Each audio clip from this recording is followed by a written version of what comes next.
Hello, Journey of Life Church. This is Jay. I wanted to give you a brief teaching about a passage of scripture I've been thinking about for a while. The passage I have in mind is 2 Corinthians chapter 10, verses 1 through 6, and especially verses 3 through 5. Let me go ahead and read that passage just to start us off, and then I'll go further into it. By the meekness and gentleness of Christ, I appeal to you, I, Paul, who am timid when face to face with you, but bold when away. I beg you that when I come, I may not have to be as bold as I expect to be toward some people who think that we live by the standards of this world. For though we live in the world, we do not wage war as the world does. The weapons we fight with are not the weapons of the world. On the contrary, they have divine power to demolish strongholds. We demolish arguments and every pretension that sets itself up against the knowledge of God, and we take captive every thought to make it obedient to Christ, and we will be ready to punish every act of disobedience once your obedience is complete. Okay, so the background for 2 Corinthians to start us off. Paul had founded the church in Corinth, and he wrote them a letter, 1 Corinthians. And after they received his letter, there were some in the church who were resisting his authority. And we get a little bit of a hint of that in verses 1 and 2 of the passage I just read, that Paul maybe wasn't that physically imposing of a person. He was meek, he was timid because he was so humble before Christ and because of his strong desire to serve the Corinthians and see them grow in their faith. So there were some other Christian teachers who came in after Paul had left and continued on his missionary journey, and they were a lot more impressive by worldly standards. They had more money, they maybe were better speakers than Paul, and so some of the Corinthians were like, well, who's this Paul guy anyway? We don't need to listen to him anymore. These teachers are better. So in this paragraph that we're studying, Paul is trying to say, yeah, these teachers might be impressive by the way the world counts impressiveness, but they don't have the equipment they need to fight the spiritual battles, and that's where the real warfare is. Not trying to be impressive, not trying to be slick, not trying to take all your money, but they are trying to do battle on a field where they don't have any weapons. So this passage, if you listen to the words carefully, it's about war. This is a very warlike, aggressive passage. I counted at least 8 references to warfare in this paragraph. It talked about strongholds, demolishing, taking captive, warfare, weapons. This is a passage about spiritual warfare. And for that reason, my brain naturally goes to Ephesians 6, verses 10 through 18, where that's the armor of God passage, and especially verse 12. For our struggle is not against flesh and blood, but against the rulers, against the authorities, against the powers of this dark world, and the spiritual forces of evil in the heavenly realms. And I believe that in 2 Corinthians 10, this passage we're studying, we're going to get a little bit more clarity on what those spiritual forces of evil in the heavenly realms include. So if we look at verses 4 and 5, it's a fascinating contrast between up, the idea of up, and down. Okay? You can see it in the English, and you can see it even more clearly in the Greek. Okay? Because it talks about the pulling down of strongholds. A stronghold was sort of like a fortress. It was a thing way up there where they had built a wall. There was probably some archers defending it and things like that. It's something high. It's something hard to conquer. And Paul's saying our weapons have the power to pull down that which is raised up. And then he says in verse 5, casting down imaginations is what the King James says, but this translation says arguments, every high thing exalting itself. The word high thing is the word hypsoma. It comes from the word hyper, which means, of course, up or above, right? So everything that's trying to go above and exalt itself. That's another word that means going up. It's the prefix is epi. Epi means going up and over. All right. So everything that's trying to go over what? The knowledge of God. Every time, except until I started studying this, I thought of the knowledge of God as just knowledge about God, information about God. But I think it's talking about knowledge of God in terms of knowing God and having a relationship with God that's based on truth. Okay, so the knowledge of God is what the enemies that are trying to lift themselves up against it don't want. That's the thing they're fighting against. More than anything else, the spiritual forces of evil in the heavenly realms want to keep me from knowing God in truth. Okay? So these things are trying to raise themselves up, and it says, Paul says, our weapons are casting them down, putting them in their place. Okay, I want to talk a little bit more about that, but it's also making me think of the Garden of Eden, where God was in his proper place and the man and the woman were in their proper place. They were obeying the word from God about not eating the fruit, and then suddenly the serpent comes along and says, did God really say this? You can be like God. You can know good and evil like he does. You can go up to his level. And when they did, everything fell apart and the world began to be the way it is now, where everyone in rebellion against God, okay, or at least the flesh, human nature is against God. That all changes, of course, when we are saved by grace. Okay, so this is the warfare. We've got things, we've got people, we've got spiritual forces of evil lifting themselves up, and the weapons are casting them down and putting the things back in the right place, where like they were before Adam and Eve sinned, where God was up here, the man and the woman were down here, and that's the way it's supposed to be. And another passage that idea comes out in is Colossians chapter 3 verses 1 through 4. Love this passage, where Paul says, if you've been raised with Christ, set your minds on things above, where Christ is sitting at the right hand of God. Set your minds on things above, not on things on the earth. For your life is hidden with Christ in God. You died, you went down, you died, and your life is hidden with Christ in God. And when Christ, who is your life, appears, you will appear with him in glory. Okay. So a very fundamental piece of being a Christian is to understand and believe and live your whole life on the basis of this fact, that Christ is seated at the right hand of God. There is absolutely nothing higher and better than Christ. Nothing. The first commandment of the Ten Commandments talks about that too. I am the Lord thy God. Thou shalt have no other gods before me. I'm God. There's nothing else like me. There's nothing else beside me. I am the ultimate. You must love me and recognize me as the ultimate. Okay? So, all right. So here's a way of thinking about this problem that this passage, 2 Corinthians 10, is talking about. How big is your hand compared to the sun?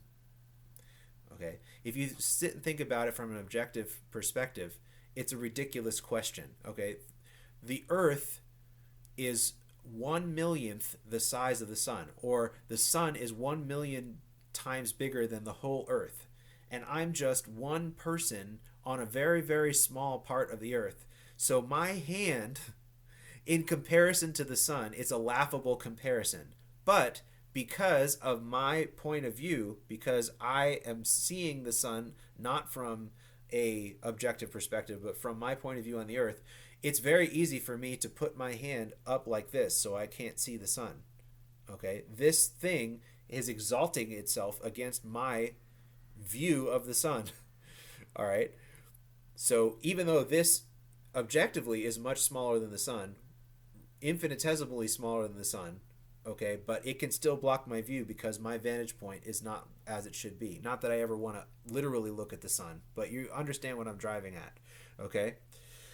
So the strongholds, arguments, reasonings, and high things that are trying to block our knowledge of God seem bigger than God, because they're closer to us. They're getting in our face all the time, right? The spiritual forces of evil, the enemy, wants to put these ideas, these imaginations, these concepts that compete with God right in front of us so we can't see him, okay? But the spiritual weapons and armor have the power to restore our clear view of reality. All right, our reality, as Christians, our reality is that Jesus is risen and glorified and ascended to the Father and is interceding for us on the right hand of God. This is a biblical, eternal fact. And there's other ideas. It's interesting where it says arguments. The word is, in the Old King James, was imaginations. Logismos is the word in Greek. Logic, reasonings, human arguments, human wisdom that is competing with what God says is the truth. These things are in conflict with each other. And so what my job is to do, or I should say the armor of God, the weapons of God's job is to do, is to put these thoughts in their place. Be like, nope, he's the ultimate, and what his truth says is the way it is. Right? And again, the fundamental reality for a Bible-believing Christian is Christ is supreme and all else is inferior and unworthy of allegiance. All right, and here's another part of it. This is my favorite Greek word in the whole thing, where it says in verse 5, taking captive every thought to the obedience of Christ. The word taking captive is a fascinating word. It's a composition of two Greek words. The second part of the word, all by itself, means captive. But the first part is a Greek word that means a spear. Aikme is how that piece of the word in Greek. So this is, again, continuing with the warfare idea. This is about war. We're not trying to make nice with these thoughts that are competing with my knowledge of God. I'm supposed to, actually, you probably would believe this because I'm such a nerd, but I actually went into a park and found some big heavy tree branches and practiced holding them as if they were a spear to try to help me understand what this passage is saying and how violent this passage is. I'm holding a spear to this thought that's trying to rebel against God and be like, you better bow to God or I'm going to run you through. Your history unless you bow to the obedience of Christ. And actually the word obedience in Greek is hupakoe, which means under, hearing under. In other words, it's getting underneath Christ. So any thought that's trying to dethrone Christ and bring him down from where he really is, you got to run that sucker through with the spear. That's what that word is saying. Taking captive. Imprisoning with a spear any thought that is competing with the heavenly position and authority and rule in my life of Christ. And I also think it's important to note that it says taking captive every thought. Every thought. The battle is up here, right? Because these arguments and these claims that compete with the supremacy of Christ go through here. So with God's help, I need to resist those thoughts and put them in their place with the spear or with the sword of the Spirit, if we're going to go back to Ephesians 6, which is the Word of God. You know, this argument says, well, such and such and such. And I have to say, nope. The Word says blank. And that means you're wrong and you are not paying rent here. You're out of here. Okay? Because, and I touched on this in the teaching I did in the fall on Ephesians 6, I think that this armor of God thing, it's not only spiritual. It is spiritual. The armor of God is spiritual. But it's also mental because it's talking about the truth. It's talking about righteousness. It's talking about the gospel of peace. It's talking about faith. Okay, those things involve the mind. The truth involves the mind.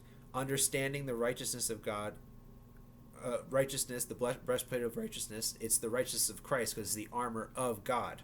Okay, so these things from God supersede any kind of argument that would try to lift itself up against the knowledge of God.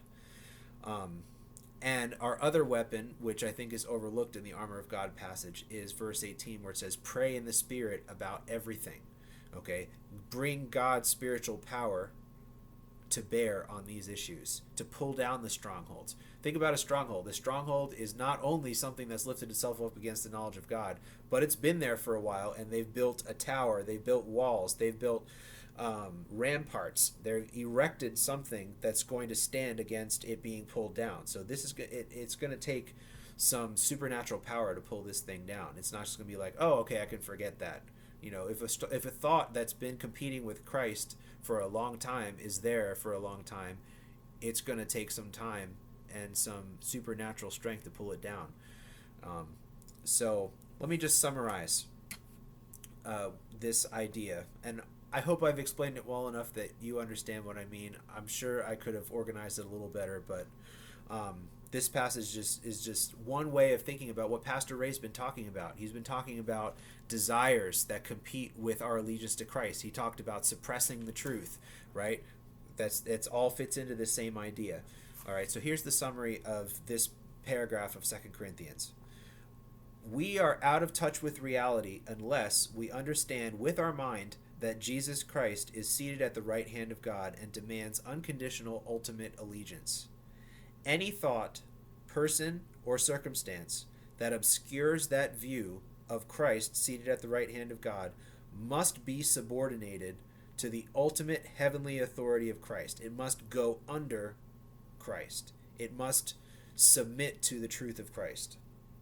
This is an uncompromising, violent task. Remember, this is warfare. This is not a peace treaty. This is not compromising. We're not cutting deals, not diplomacy. This is a dude with a spear holding a prisoner captive. Okay? It is to be done with a spear or a sword.